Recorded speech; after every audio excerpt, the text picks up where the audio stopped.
ഞാനിന്ന് വീടിൻ്റെ പുറത്തേക്ക് ഇറങ്ങിയിരിക്കുകയാണ് ഇൻട്രോ എടുക്കാൻ വേണ്ടിയിട്ട്. കാരണം അകത്ത് സൂമിൽ മീറ്റിംഗ് നടന്നുകൊണ്ടിരിക്കുകയാണ്. ഞങ്ങൾക്ക് ഇപ്പോഴും ഇവിടെ വർക്ക് അറ്റ് ഹോം തന്നെയാണ്. പിന്നെ നിങ്ങൾ അതിൻ്റെ റെസിപ്പീസൊക്കെ കുറച്ച് പേര് ട്രൈ ചെയ്തു എന്ന് ഞാൻ അറിഞ്ഞു. ഒത്തിരി സന്തോഷമുണ്ട്.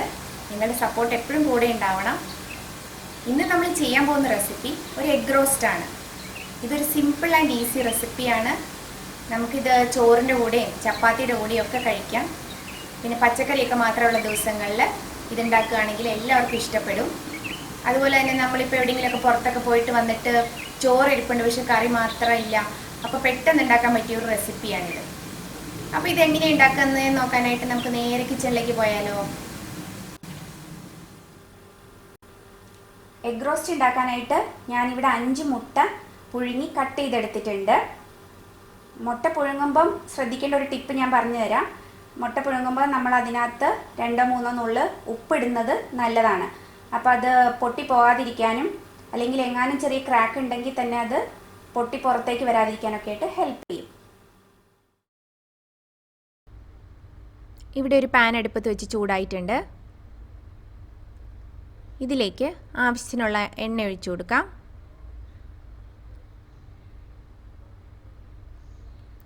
ഇനി ഇതിലേക്ക് ഒരു ടീസ്പൂൺ മല്ലിപ്പൊടി ഇട്ട് കൊടുക്കാം.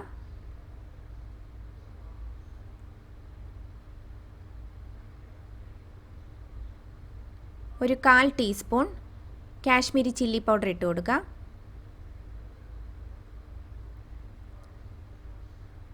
ഒരു 1/4 മുതൽ 1/2 ടീസ്പൂൺ കുരുമുളക് പൊടി ഇടാം.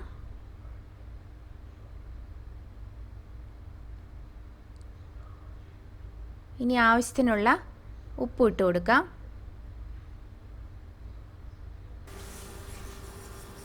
ഇനി ഇത് നന്നായിട്ടൊന്ന് ഇളക്കി കൊടുക്കാം.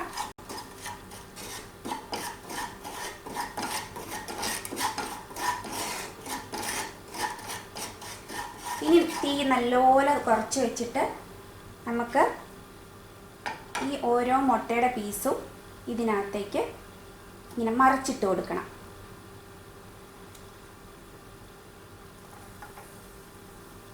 എൻ്റെ മൂത്ത മോള് ആമി ഇതിനിട്ടിരിക്കുന്ന പേര് മസാട്ട എന്നാണ്. മസാല മുട്ട എന്നുള്ളതിൻ്റെ ഷോർട്ടാക്കിയിട്ട് മസാട്ട എന്നാണ് അവൾ പേരിട്ടിരിക്കുന്നത്. അപ്പം നിങ്ങളും വേണമെങ്കിൽ അങ്ങനെ ഒരു പേര് വിളിച്ചോട്ടോ. അപ്പോൾ ഇത് എല്ലാം ഞാനിവിടെ ഇട്ട് കൊടുത്തിട്ടുണ്ട്. തീ നല്ല കുറച്ചിട്ട് കൊടുക്കണം. ഇനി ജസ്റ്റ് ഒന്ന് ഇങ്ങനെ പതുക്കെ ഒന്ന് നീക്കി കൊടുക്കുക. എല്ലായിടത്തും അതിൻ്റെ ആ അടിഭാഗത്ത് മസാലയൊന്ന് പിടിക്കാൻ വേണ്ടി.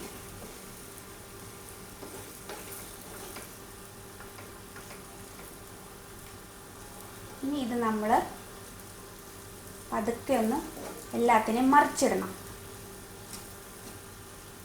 ഓരോന്നായിട്ടൊന്ന് മറിച്ചിട്ട് കൊടുക്കാം.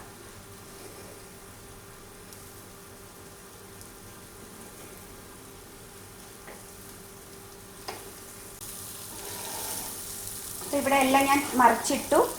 ഇനി ഇതിനെ ഇവിടുന്ന് നമ്മളൊന്ന് പതുക്കെ നീക്കി ഇങ്ങനെ ഒന്ന് ഇങ്ങനെ ഇതാക്കി കൊടുക്കുക. ആ വൈറ്റ് പാർട്ടിലും ശരിക്കും ഒന്ന് മസാല പിടിക്കാൻ വേണ്ടി.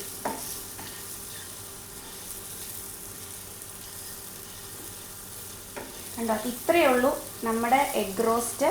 നമ്മുടെ എഗ് റോസ്റ്റ് ഇവിടെ റെഡി ആയി കഴിഞ്ഞു. ഇനി ഞാൻ സ്റ്റൗ ഓഫ് ചെയ്യാണ്. ഇനി നമുക്കിതിനെ ഒരു സെർവിങ് ബൗളിലേക്ക് മാറ്റാം. എഗ് റോസ്റ്റ് ഇവിടെ ഒരു സെർവിങ് ബൗളിലേക്ക് ഞാൻ മാറ്റിയിട്ടുണ്ട്. ഗാർണിഷ് ചെയ്യാൻ വേണ്ടിയിട്ട് കുറച്ച് കറിവേപ്പില എണ്ണയിൽ വഴറ്റിയിട്ടിട്ടുണ്ട്. അപ്പോൾ മുട്ട പുഴുങ്ങി എടുത്തു കഴിഞ്ഞാൽ പിന്നെ ഒരു 2 മിനിറ്റ് മാത്രമേ ഇത് പ്രിപ്പയർ ചെയ്യാനായിട്ട് ആവശ്യമുള്ളൂ. അപ്പോൾ എല്ലാവരും ട്രൈ ചെയ്ത് നോക്കിയിട്ട് നിങ്ങളുടെ ഫീഡ്ബാക്ക്സ് എന്നെ അറിയിക്കണം.